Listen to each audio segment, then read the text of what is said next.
Abbiamo voluto realizzare questa antologia non solo per ricordare la storia, la vicenda di Prospero Alpini, questo medico viaggiatore, questo botanico illuminato e illustre,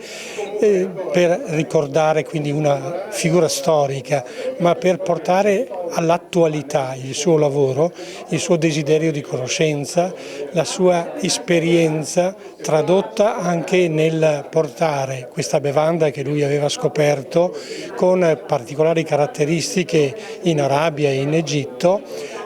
e diffusa attraverso la Serenissima, l'abbiamo voluto portare qui a Venezia, nella sede del Consiglio regionale, per celebrare un Veneto illustre, ma soprattutto per avvicinare nuovi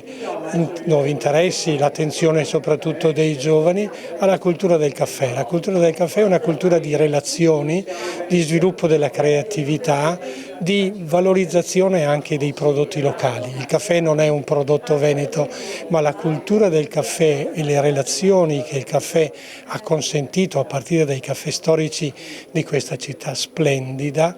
è un segno attualissimo che va proiettato anche nel futuro.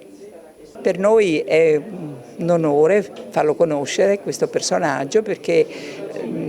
non solo perché appartiene a Marostica, ma perché Prospero Alpini è una figura significativa che ha spiegato per esempio anche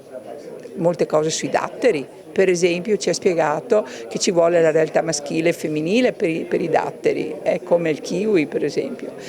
E quest'anno racconteremo invece la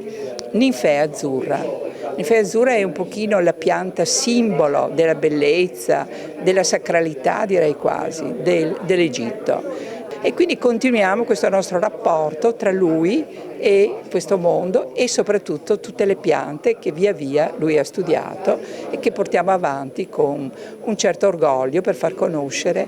che questi viaggi sono viaggi che portano tante conoscenze e che aiutano tutti noi a crescere e imparare a trovare collegamenti e comunicazioni tra mondi diversi, ma che possono dialogare con dignità e rispetto.